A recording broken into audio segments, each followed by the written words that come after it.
A whisper has been arriving in your week, quieter than the noise inside you, and you have been mistaking the softness for absence. Not the loud reply you scripted, not the dramatic intervention you keep auditioning for, not the headline-shaped rescue your nervous system has been bracing for since the first sleepless hour. A breath, a small steady hush passing under the racket, the still small voice the prophets use to recognize. Right now, before this short message ends, allow me to teach you how to hear the kind of voice that does not shout, and how to know that the peace you have been begging for is already at the threshold of your chest. Stay close. The answer arrived quietly. I see you. I have known the inside of your nights for longer than you would believe. The mother across town who has not slept 4 hours in a row since the diagnosis came back 2 seasons ago is not invisible to me. There is a man 2 doors over who let the antidepressants run out on a Tuesday because the shame of needing them outweighed the fear of being without them. I have been beside him every morning he woke up before the alarm. A young woman had her first panic attack at the wheel last spring, and she has never quite trusted her own steering again. An older gentleman stares at his bank statement near midnight and recalculates the same 3 numbers, hoping the math will finally land differently. Held. All of them are held. A father whose teenager has stopped texting back, keeps drafting messages he never sends. The wife of a sick husband measures out the small white pills with hands that have learned to look steady, even when they are not. Someone whose mother is slipping into the long forgetting checks the camera in the kitchen at 3 in the morning, just to see her in the chair, just to know she is still there. A small business owner refreshes the inbox before getting out of bed because the news might already be inside it. The hair on the back of your neck stands up at the chime of a phone now, in a way it did not 5 years ago. Your shoulders live 1 inch higher than they used to. Your jaw has begun aching by midday for reasons no dentist can name. None of this has gone unnoticed by me. I am not impatient with the asking. I am tender about it. A child whose body has been on high alert for a long stretch does not need a louder voice. That child needs a parent whose voice is quieter than the alarm.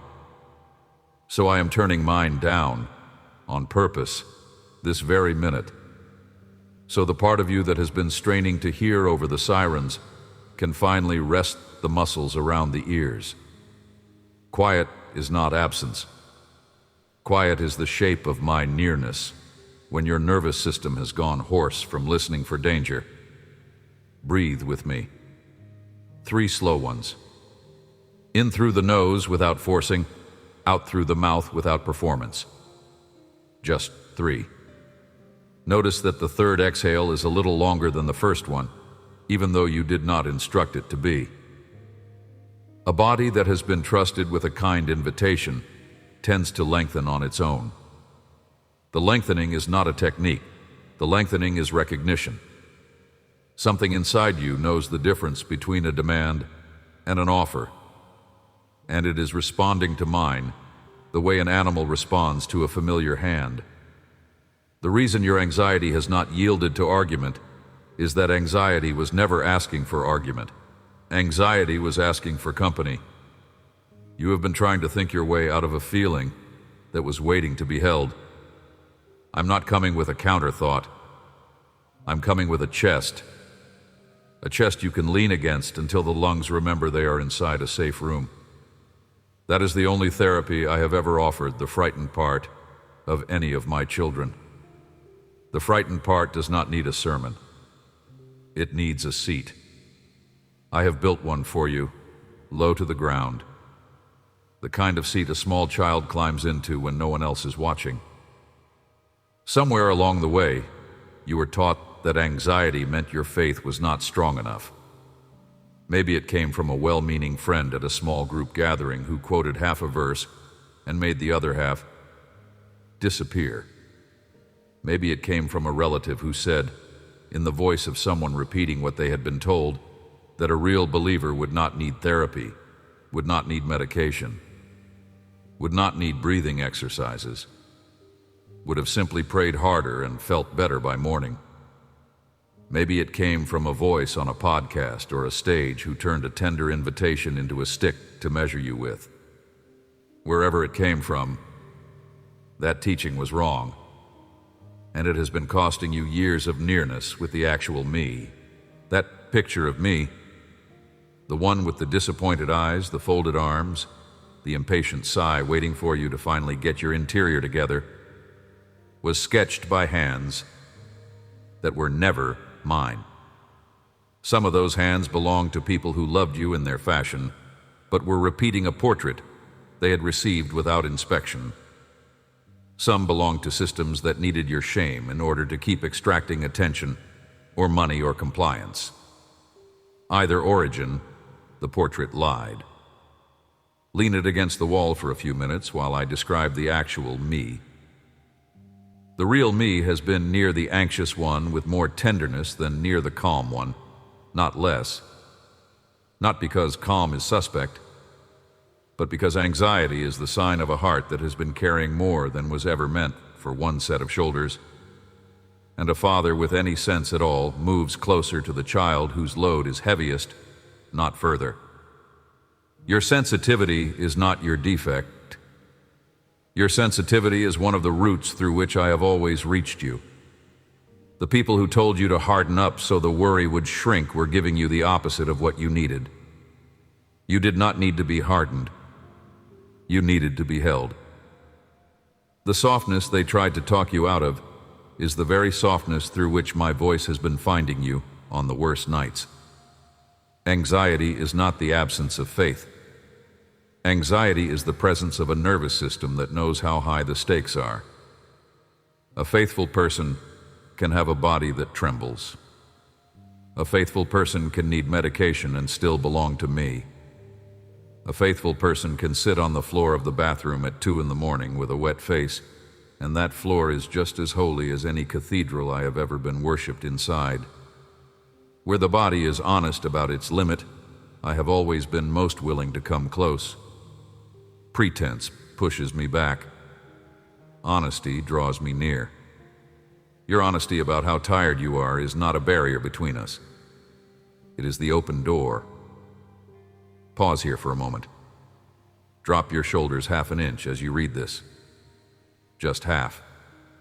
Notice how that small unclench opens a thumb width of space inside the chest you had been gripping without naming. That thumb width is plenty of doorway for me. No renovation of the whole house is required. One softened corner is enough for the hush to find its way through. Bodies receive sooner than minds do. Minds argue. Shoulders simply consent. Lend your shoulders a few extra seconds of confidence before the day reclaims them. A long time ago, I had a man write a letter from inside a small prison cell. He was chained at the wrist to a Roman guard who never left him, day or night. His execution date was not on a calendar yet, but it was getting closer with every season, and he knew it. There were reasons enough for the kind of fear that would have undone most people. He had every external invitation to be anxious. Friends abandoning him. Churches he had planted being harassed. His own body sick more often than well. His hearing failing him in certain ranges. His eyes tired from years of reading by lamplight in cells like this one. Yet the letter that left that prison was not a letter about how to escape fear.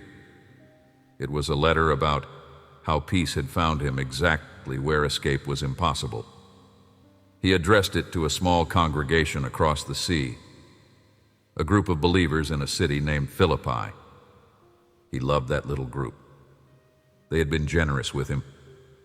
They had also begun, in the slow way congregations do, to argue among themselves over small things. Some of them were anxious for him in his cell. Some were anxious for themselves in their city. Some were anxious about whether the gospel itself was going to survive the persecutions rolling across that part of the world. He could feel the worry inside their pages. So he wrote back what he had learned inside the place where worry should have won. Picture them receiving it. A small house in Philippi, low ceiling, a few oil lamps, a handful of believers gathered in the cool of an evening. A traveler from the prison community arrived with a scroll. They unrolled it carefully. They read it slowly because reading was not a skill all of them had, and the ones who could read shared the words aloud. Quiet fell over the room. Inside that scroll, in the middle of his other counsel, was one sentence that has been carrying frightened people across every century since. This is what I said through him. Philippians chapter 4, verses 6 and 7. Do not be anxious about anything, but in everything by prayer and supplication with thanksgiving, let your requests be made known to God. And the peace of God, which surpasses all understanding, will guard your hearts and your minds in Christ Jesus. Sit beside me inside this sentence. Do not race through it. There is more breath inside these words than a quick reading will release. Start with the opening phrase. Read it gently. This is not a command barked from a parade ground. This is an invitation whispered from a cell. The man writing it had every reason to be the most anxious person in his city, and he was speaking with the authority of someone who had found something to lean against that the cell could not take. The Greek word he used carried the sense of a divided heart, a mind pulled in two directions at once. The invitation was not to feel nothing. The invitation was to stop letting the worry split you in half while you tried to live the rest of your day. You can still feel the fear in your chest. You are being asked simply not to let it run the negotiation alone, but in everything by prayer and supplication with thanksgiving. Notice the word everything. Not in the small things, not in the spiritual things. Everything.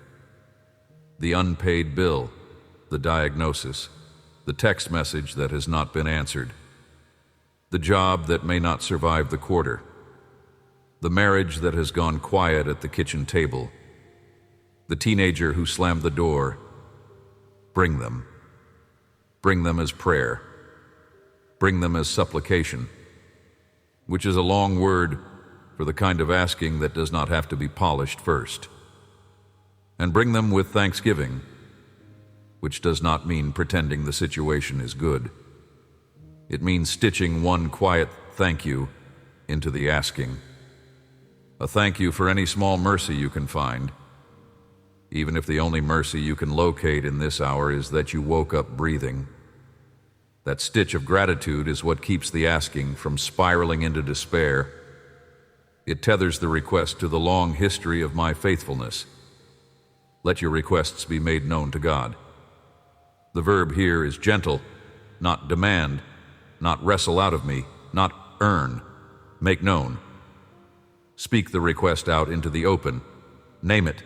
Specify it. Vague prayers leave vague impressions on a tired heart. A request named out loud, even whispered, even in the car on the way home, even mumbled into a pillow at 3 a.m, does something inside you. It moves the worry from a tight fist inside your ribs to a small bowl set on a table between us. From that bowl, I can pick the worry up. From the fist, I cannot. You have been keeping it clenched in there because no one taught you that opening the hand was the actual prayer. And the peace of God, which surpasses all understanding. Read those words again, slower. Peace that surpasses understanding. Not peace that depends on understanding. Not peace that arrives once you finally figure out what is happening or why. Peace that comes from a different country than your reasoning lives in. And that does not need your reasoning to issue it a visa. Most of you have been waiting to feel peaceful until the situation made sense. That is not the order this verse describes. This verse describes a peace that arrives first. before the sense-making, and stays through the not yet knowing. Your understanding will catch up later, or it may not catch up in this lifetime. Either way, peace does not wait for the catching up. Will guard your hearts and your minds. The word for guard here was a military word in the original tongue. It meant a sentinel posted at the gate of a city, awake all night, watching while the city sleeps. That is the kind of guard my peace is. Not a sedative, not an erasure of the situation. A sentinel posted at the gate of your heart and the gate of your mind, holding the perimeter while you sleep, holding it again while you wake, holding it through the parts of the day. When the news lands wrong, and the body lurches and the breath catches, the peace itself is the sentinel. You do not have to stay up watching. The watching is being done for you in Christ Jesus. Hear the location of this peace. It is not floating loose somewhere in the cosmos, waiting for you to find the right meditation app. It lives in a person.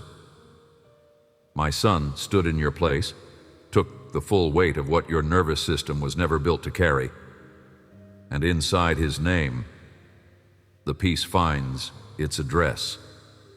That is why the peace can guard a heart, even when the heart cannot explain what is happening.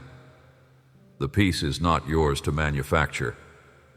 It is his to send, and he sends it freely, and it arrives most often through doors that humility opens. As I once spoke to a frightened prophet hiding in a cave on the side of a mountain, I was not in the loud wind that split the rocks. I was not in the earthquake that shook the floor. I was not in the fire that scorched the brush. I was in the still small voice that came after. The man waiting in the cave that day expected the rescue to look like the gale. He braced for spectacle. Spectacle is what his enemies had been using to terrify him. He assumed I would answer in the same vocabulary, just louder and on his side. I did not. I answered in a whisper. The whisper was the answer. Anxiety has always been waiting for the spectacle. Peace has always come through the whisper.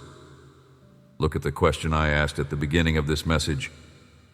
Why does the silence inside your week feel like my absence when it is actually my presence? Here is the answer. Because no one taught you that the deepest reply heaven sends to a frightened soul does not arrive on the same frequency the panic uses. Panic shouts. My peace whispers. Panic insists on certainty. My peace makes friends with the not knowing. Panic demands a verdict by morning.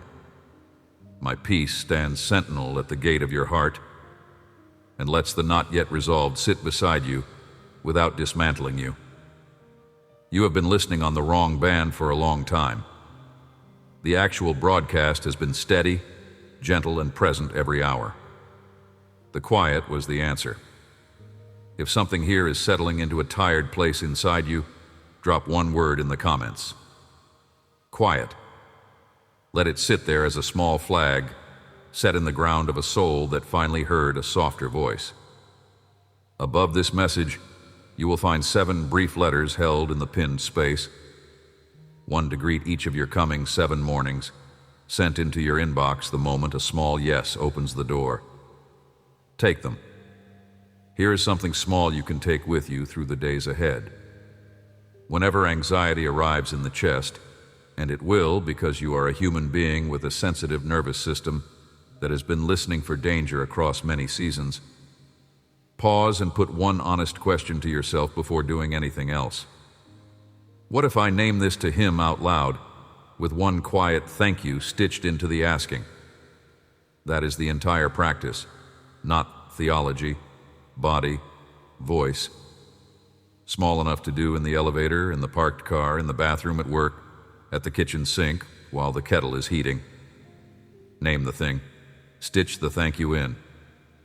Pass the bowl across the table, one layer deeper when there is space for it.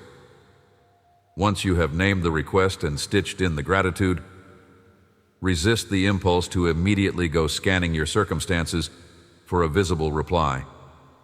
Let the asking sit between us for a single breath. Most will race to check whether anything has shifted within 30 seconds. And when nothing has shifted, conclude that nothing happened. Something did happen. Your bowl was moved. Your fist was opened. A sentinel was posted. None of that is visible from where you are standing. All of it was set in motion the very moment the request left your mouth. One last movement, gentler than the other two.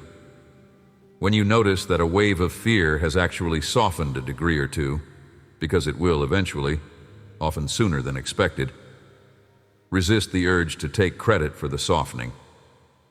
Whisper, in whichever voice you can manage, a small thank you that nobody else has to hear.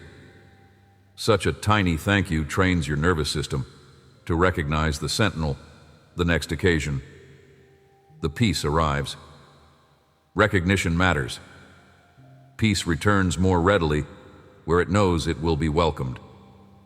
Try it once, and the result will likely feel like very little. Try it 10 times, and the practice may still feel mostly like an exercise. A nervous system bracing for years does not relax in an afternoon. Around try 30, however, register the shift. Fear will spike a little less sharply, and it will leave a little sooner.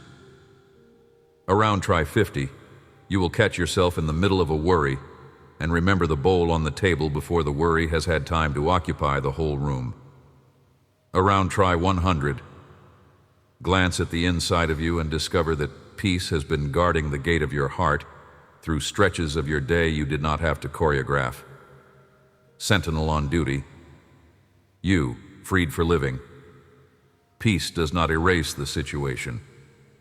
The cell did not open the morning that letter went out. The diagnosis you are carrying may or may not change on the timeline you were hoping for. The relationship you are praying for may or may not soften the way your heart is begging it to. Peace is not a fix. Peace is a guard. Peace is what walks beside you through the unfixed thing, so that the unfixed thing does not eat you alive while you wait. That is the whole gift. That is the gift that has been on offer the entire time you were waiting for a different one. For whoever among you has carried an anxiety diagnosis inside a medical chart for years, hear me clearly. Medication is not a verdict against your faith. The chemistry I built into the human body sometimes needs a small repair from outside, the same way a knee sometimes needs a brace and an eye, sometimes needs a lens. The shame you have been carrying about taking that small daily pill is shame I never asked you to feel. Set the shame down. Take the pill. The peace I offer can move through the calm the medication creates as easily as through any other doorway. Your healing is not less spiritual because part of it arrives through a bottle on a shelf. If your body has had its first panic attack and never quite trusted itself since, hear this also. The body did not betray you that hour. The body was telling the truth about a load it had been carrying too long alone. The shaking was honesty, not weakness. I'm not afraid of the shaking. I'm near the shaking one with the same closeness I'm near the calm one, often closer. The breath that returned to you on the other side of that attack was the breath I have been sending across the years since. Gently, faithfully. Every time you walked through a door that used to scare you and noticed the panic did not return at the same volume. That is the sentinel doing its quiet work. Whichever parent of you has a worry that follows a specific child through every hour of every day, hear me also. The asking you have been doing for that child does not return empty, even when the response is slow, even when the child seems unchanged, even when the report card or the doctor visit or the phone call brings news your heart did not want to hear. The bowl you have been passing across the table on behalf of that child has been received every single time. The sentinel I posted at the gate of your child's heart is not a sentinel you can see. Trust the unseen guard. The peace of the parent is one of the channels through which the peace eventually reaches the child. Steady yourself. The young one is being guarded by a watch that does not sleep. If your anxiety is economic, bills you cannot make sense of, a job that may not survive the quarter, an industry that is shifting under your feet faster than you can retrain, hear this too. I am not promising you that the math will fix itself by the weekend. I am promising you that the peace that surpasses understanding is available inside the math that has not yet resolved. You can sit at the same kitchen table in the morning with the same stack of bills and feel a different weight on your shoulders. Not because the bills shrank, but because the one sitting on the other side of the table has finally been allowed to be there. Pass the bowl across. He has been waiting for you to set it down so he can pick it up. If your anxiety is about love, about whether anyone is going to choose you in this lifetime, about a partner who has gone quiet, about a marriage that has begun to feel like roommates politely passing each other in the hallway, hear this last word too. Loneliness is not a verdict on your worth. Loneliness is one of the rooms a human heart sometimes has to walk through, and I have walked through every room in the house with every one of my children. The sentinel of my peace will keep the gate of your heart. While the love story works itself out on a timeline you cannot control. Your worth was never on the table. The weight is real. The verdict on your worth is not what is being waited for. A word also for the one whose anxiety has begun to wake the body before the sun, with the heart already racing before there is anything in the room to race about. Your body has learned a habit of vigilance because it was, at some season, genuinely necessary. The vigilance has outlasted the danger it was built for. I am gentle with that habit. I'm not asking you to scold the body for keeping its old promise. I am asking the body, in a softer voice than the alarm it carries, whether it would consider trusting me to do the watching for one breath, then the next, then the one after. A nervous system retrains slowly, the way a frightened dog learns the new house, patient, repeated, with no sudden movements. That is the kind of retraining I do. And a word for the one whose anxiety has dressed itself up as productivity for so long that you can no longer tell where the gift ends and the wound begins. The driving you have been doing with your life is not all calling. Some of it is fear in good clothes. I see the place inside you where the meeting after the meeting after the meeting is actually a way of outrunning a quiet you have been afraid of. Sit in the quiet for 1 minute. Just one. The quiet will not eat you. The quiet has been one of my oldest dwellings. What you have been outrunning is the very voice that wants to set the load down. Stop running for the length of 3 breaths. The whisper will reach you before the running can resume. Hear the line one more time. The way someone leaves a true sentence on the kitchen counter on their way out the door. The answer arrived quietly. The quiet was the answer. Keep those 2 sentences folded in your pocket through the coming days the way you would keep a small lamp. Through corridors you have been walking unlit. Speak them under your breath at the red light. Tuck them against your ribs the next moment the breath catches in your throat. Tuck them again when the news lands in the shape you did not want. Both stay true whether or not your senses confirm them in the moment. A whisper from heaven does not require your verification. A sentinel posted at your gate does not require your supervision. Both belong to me to keep. Amen. If something here settled in a quiet place inside you, there are 7 free letters held in the pinned space below. 1 to greet each of your next 7 mornings. Dropping into your inbox the second a small yes lifts the latch.